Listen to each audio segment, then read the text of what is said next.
Good morning students. हम जो topic पढ़ रहे हैं वो हमारा है शॉर्ट पैराग्राफ राइटिंग। मैं आपको लाइन टू लाइन है वो हिंदी अर्थ बता रहा हूँ। आप लाइन टू लाइन समझेंगे तभी ये समझ में आएगा, नहीं तो मैंने बार बार कहा है कि टेंस संबंधी जो गलती है वो आप ज़रूर करोगे। तो इसीलिए अब वीडियो जो है वो लगातार देखते रहें। लिखने के बाद मैं देख रहा हूँ कि कई बच्चे वो वीडियो नहीं देखते हैं, तो ये समझ में नहीं आएगा। होमवर्क करना ही आपकी ज़िम्मेदारी नहीं है, बल्कि उसको समझना और याद करना भी आपकी ज़िम्मेदारी है। तो इसीलिए इसको याद करें, और ताकि जब क्लास में इसको पढ़ाया जाएगा तो ये रिवीजन में आ जाएंगे और अच्छे से याद भी हो जाएंगी। ठीक है, अब आपके पास बहुत सारा टाइम है याद करने के लिए, समझने के लिए। वीडियोज़ आपके पास हैं पहले से ही, और ये वीडियो है यूट्यूब पर है, वो सेव हैं, कभी भी आप देख सकते हैं। तो इसीलिए इस चीज़ पर आप ध्यान दीजिए। ठीक है, देखिए, माई स्कूल लाइब्रेरी, मेरी स्कूल का जो पुस्तकालय है, इसके बारे में मैं आपको बता रहा हूँ। सबसे पहले आप देखिए, इसमें टेंस जो यूज़ करोगे आप कौन सा करोगे, आपको पता है प्रेजेंट डेफिनेट करेंगे, क्योंकि बीती हुई बात थोड़ी बता रहे हैं हमको, हम प्रेजेंट समय ही शो कर रहे हैं, इसीलिए हम प्रेजेंट डेफिनेट ही यूज करेंगे। देखिए, a library, library, a library is the place, एक ऐसा स्थान है कि ए लाइब्रेरी पुस्तकालय, is the place where book are systematically kept, कि व्यवस्थित ढंग से रखी जाती है। सिस्टमेटिकली का मतलब क्या हो गया, सिस्टम के हिसाब से सही तरीके से पुस्तकालय में किताबें हैं वो रखी जाती हैं। सिस्टमेटिकली कैप्ट फॉर रीडर्स, पढ़ने वाले की। रीडर्स यहाँ पर कौन है, रीड पढ़ना, और रीडर्स पढ़ने वालों के लिए। टू रीड पढ़ने के लिए, देखिए यहाँ पर टू रीड वर्ब होगी, रीडर्स जो पढ़ने वाले हैं उनके लिए कहा गया है। फिर से देख लीजिए, a library is the place, एक ऐसा स्थान है, where book are systematically kept, व्यवस्थित ढंग से रखी जाती है, फॉर रीडर्स, रीडर्स के लिए, टू रीड पढ़ने के लिए। It is a temple of knowledge, it is a temple, देखिए प्रेजेंट टेंस यूज हो रहा है, इट इज आ गया present. It is a temple of knowledge, यह ज्ञान, नॉलेज का मतलब ज्ञान होता है, टेम्पल मंदिर होता है, यह ज्ञान का मंदिर है। कौन, पुस्तकालय, जहाँ पर जितना पढ़ोगे उतना ज्ञान मिलेगा।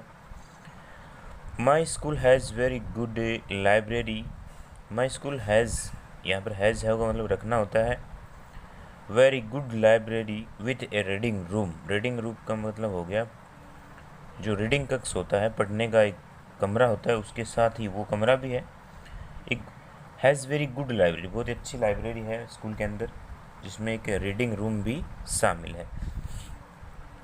देर आर अबाउट, देखिए there are about 1000 books in the library, देखिए देर आर वहाँ पर, अबाउट 1000 बुक्स, हज़ारों किताबें हैं, इन द लाइब्रेरी यानी पुस्तकालय, पुस्तकालय के अंदर हज़ारों किताबें हैं, पढ़ने के लिए आपको मिलेंगी। द बुक्स आर क्लासिफाइड, उनका वर्गीकरण किया गया है, सब्जेक्ट वाइज, यानी एक तरफ हिंदी की, एक तरफ इंग्लिश की, एक तरफ मैथ की, इस प्रकार से अलग अलग है ना, उसे क्लासिफाइड है, वर्गीकरण किया गया है। एक्टिव नहीं है बल्कि पैसिव है ये सेंटेंस। यहाँ पर किताबें हैं वो कुछ कर रही है, या किताबों को कुछ हो रहा है, किताबों को कुछ हो रहा है, यहाँ पर किताबें हैं, वो एक्टिव नहीं है। द बुक्स आर क्लासिफाइड, किताबों को बांटा गया है सब्जेक्ट वाइज, अलग अलग भागों, नहीं तो इज एम आर के साथ क्या आती है, वर्ब की फर्स्ट फॉर्म में ING। I have taken many books to read from the library, मैं भी बहुत सारी किताबें हैं वो ले चुका हूँ। टू रीड पढ़ने के लिए, टू के बाद जो हमेशा ही वर्ब है वो कौन सी आएगी, फर्स्ट फॉर्म आएगी। कौन सी फॉर्म आएगी, फर्स्ट फॉर्म आएगी। टू के बाद जो वर्ब आती है उस पर टेंस का कोई प्रभाव नहीं पड़ता है। From the library, reading books gives me great pleasure, यानी किताबों को पढ़ने में मुझे बहुत आनंद आता है। रीडिंग बुक्स है, गिव्स मी ग्रेट प्लेजर, यानी किताबें पढ़ना मेरे लिए खुशी की बात है, बहुत अधिक आनंद आता है। ए ग्रेट प्लेजर ये मुझे देता है। प्यारे बच्चों, ये हो गया हमारा पहला शॉर्ट पैराग्राफ राइटिंग, जिसमें हमें टेंस का भी ध्यान रखना है, किस प्रकार से टेंस यूज होता है, और टेंस संबंधी जो गलती है वही हो सकती है हमसे, और तो हम आराम से उसे कर सकते हैं। अब देखिए नंबर 2 जो है, नंबर 2 है वो देखिए द हॉस्टल लाइफ। अब इसमें भी आप देखिए द हॉस्टल लाइफ, इसमें जो टेंस यूज करेंगे वो कौन सा होगा, प्रेजेंट इंडेफिनिट। कौन सा होगा, प्रेजेंट इंडेफिनिट ही होगा, ठीक है। क्योंकि हॉस्टल लाइफ के बारे में आप बताएंगे तो आपको ये समझना ज़रूरी है कि हॉस्टल लाइफ प्रेजेंट में है या पास्ट में। आप प्रेजेंट में बता रहे हैं, देखिए हॉस्टल इज़ द प्लेस, कि हॉस्टल एक ऐसा स्थान है जहाँ पर वेयर सम स्टूडेंट्स, जहाँ पर कुछ बच्चे हैं, लिव रहते हैं, जहाँ पर कुछ बच्चे हैं वो रहते हैं, अवे फ्रॉम देयर पेरेंट्स, अपने माता पिता से दूर रहते हैं, एंड होम, और घर से और अपने माता पिता से दूर रहते हैं, एंड और अटेंड स्कूल, और स्कूल में क्या करते हैं, पढ़ते हैं। यानी एक हॉस्टल एक ऐसा स्थान है जहाँ पर बच्चे हैं वो बड़ी दूर से आते हैं, अपने माता पिता से दूर रहते हैं, अपने घर से दूर रहते हैं, और वहाँ पर क्या करते हैं, पढ़ते हैं। In a hostel student are made to follow certain rules, यानी एक छात्रावास के अंदर जो छात्र होते हैं वो निश्चित नियमों का क्या करते हैं, सर्टेन रूल्स, निश्चित नियमों का फॉलो पालन करते हैं। हॉस्टल के अंदर बच्चों के लिए बहुत सारे नियम हैं वो लागू होते हैं, उनको वो फॉलो करते हैं।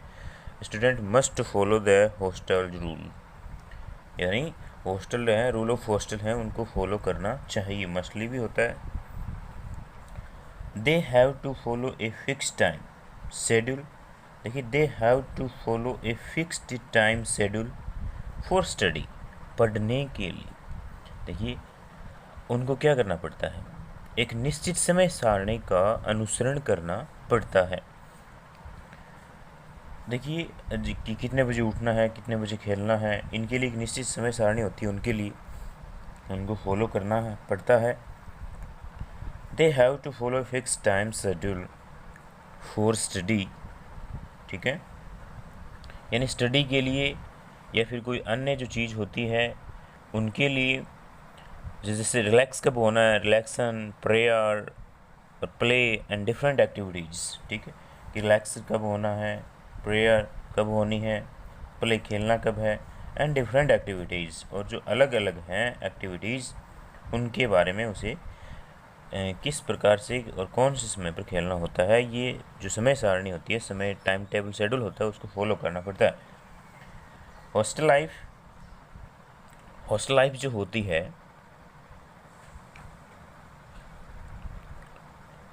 Includes discipline, team spirit. देखिए इसका मतलब होता है छात्रावास जो जीवन होता है उनमें अनुशासन, डिसिप्लिन का मतलब क्या होता है, अनुशासन करना, ठीक है, ये चीज़ सिखाई जाती है। टीम स्पिरिट है, जो समूह की जो भावना है। सेल्फ कॉन्फिडेंस है, आत्म जो विश्वास होता है, सेल्फ कॉन्फिडेंस क्या होता है, आत्मविश्वास होता है। एंड हैबिट और आदत जो होती है कौन सी, और कोऑपरेशन अमंग देम, कोऑपरेशन यानी उनके बीच में सहयोग की जो आदत होती है उसका विकास करता है कौन, छात्रावास जीवन। आप आसानी से सीख सकते हैं कि समूह भावना में रहना, ठीक है, अनुशासन में रहना, आत्मविश्वास पैदा करना, सहयोग की आदत डालना, ये सारी की सारी चीज़ें आप कहाँ सीख सकते हैं, एक हॉस्टल लाइफ में सीख सकते हैं।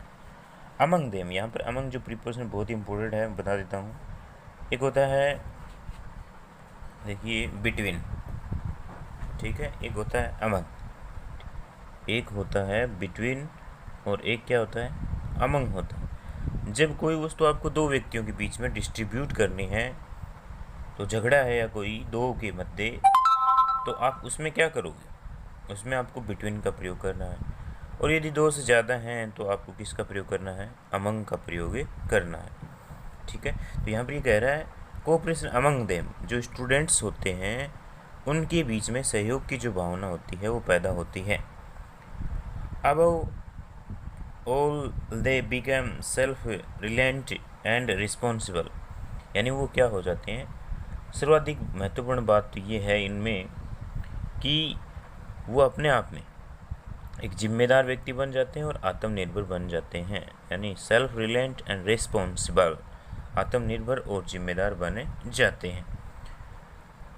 कौन? स्टूडेंट जो हॉस्टल पे रहते हैं। ये हो गया हमारा कौन सा हॉस्टल है लाइफ। फिर नंबर 3 जो है वो देखिए, ये भी बहुत इम्पोर्टेंट है, बोर्ड परीक्षा के लिए तो बहुत ज़्यादा इम्पोर्टेंट है ये, इसको समझिए आप। द वैल्यू ऑफ टाइम, यानी समय का महत्व। वैल्यू ऑफ टाइम का मतलब क्या हो गया? समय का महत्व। अब आप टेंस यूज करोगे, बताइए प्रेजेंट करोगे या पास्ट? सोचिए, प्रेजेंट इंडेफिनेट यूज करेंगे। और वो किस प्रकार से यूज करेंगे? देखिए, प्रेजेंट इंडेफिनेट है।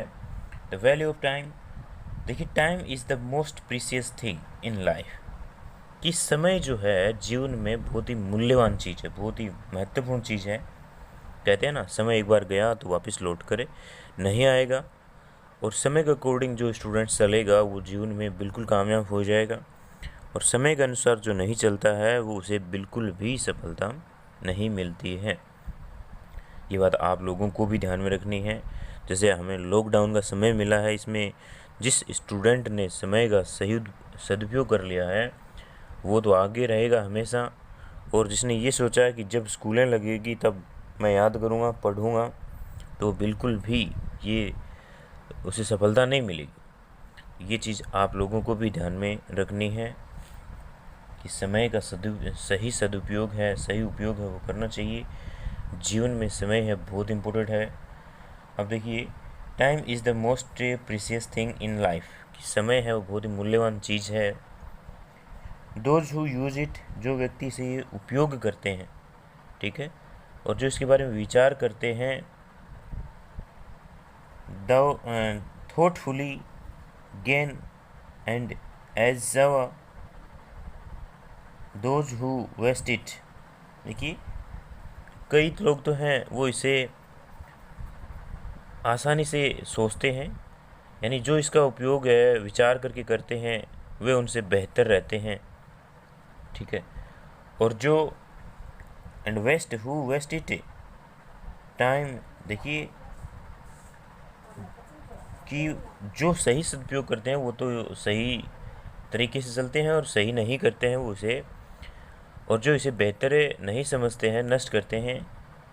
और कहने का मतलब ये हो गया कि सही समय के अनुसार जो व्यक्ति नहीं चलेगा उसे सफलता नहीं मिलेगी। Those who use it thoughtfully gain an edge hour, those who waste it time once lost can never be recovered, कि एक बार जो समय चला गया वो वापस लौट कर नहीं आ सकता। ये बहुत ही इम्पोर्टेंट बात है कि समय है, एक बार गया हुआ समय कभी भी वापस नहीं आता है।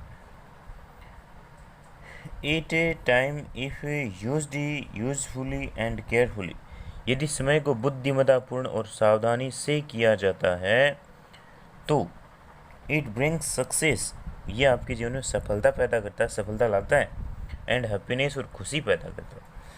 कहने का मतलब यदि समय के अनुसार आप चलते हो तो ये आपके जीवन में क्या पैदा करता है? एक बहुत ही अच्छा happiness, success. We must never waste time, हमें कभी भी समय को वेस्ट नहीं करना चाहिए, हमें कभी भी समय को फालतू में नहीं गंवाना चाहिए, क्योंकि ये हमारे लिए एक सजेशन भी है, ठीक है, ये एडवाइस भी है, और ये एक बाध्यता, ओब्लिगेशन भी मानिए आप कि समय को हम यदि बर्बाद करेंगे तो हम खुद ही बर्बाद हो जाएंगे। Because it once time is lost, क्योंकि एक बार यदि समय है वो हाथ से निकल जाता है, चला जाता है, तो it does not come back again, वह कभी भी वापस लौट कर नहीं आता है, ठीक है। यानी एक बार वो वापस चला जाता है तो वो लौट कर कभी भी नहीं आता है। The opportunity that time brings with it is lost also lost, the opportunity that time brings with it is also lost, यानी समय जो सुअवसर अपने साथ लाता है वह भी चला जाता है। इट इज़ आल्सो, यानी लॉस्ट यही भी चला जाता है कि यदि आपने समय के अनुसार काम नहीं किया तो जैसे आप थे, आपका समय अच्छा चल रहा था, वो समय भी आपका चला जाता है और आप बिल्कुल भी कामयाब नहीं हो पाएंगे अपने जीवन में। तो ये चीज़ें हैं आपको ध्यान में रखनी है और इस प्रकार से आपको ये याद भी करना है। अब देखिए इसमें जो टेंस यूज हुआ है, कहीं के ऊपर जैसे मस्ट आ गया, मॉडल आ गया, तो मस्ट है वो ऑब्लिगेशन होती है कि we must never waste time, कि हमें कभी भी समय है वो बर्बाद नहीं करना चाहिए। यू शुड वर्क हार्ड, आपको कठिन परिश्रम करना चाहिए। तो मॉडल जब हमने पढ़े थे तो बहुत अच्छे से मैंने बताए थे कि यहाँ पर इस प्रकार से इस मॉडल का प्रयोग होगा। ठीक है, तो इस तरीके से प्यारे बच्चों आपको ये यादें रखने हैं और इसमें आपको ये भी ध्यान रखना है कि किस प्रकार से और कौन से टेंस में और कौन सी जो सहायक क्रिया है वो यूज की जाती है। और यदि आप सहायक क्रिया संबंधी गलती नहीं करोगे तो आप कोई भी एक बड़ा जो पैराग्राफ है वो लिख सकते हैं, सोच विचार करके भी लिख सकते हैं। कोई ज़रूरी नहीं कि आप यही रटो, ये तो मैंने समझने के लिए लिखा दिया, टेंस के अकॉर्डिंग लिखा दिया ताकि आप याद कर सको। लाइन टू लाइन याद कीजिए, रटने की कोशिश कभी भी मत कीजिए। धन्यवाद।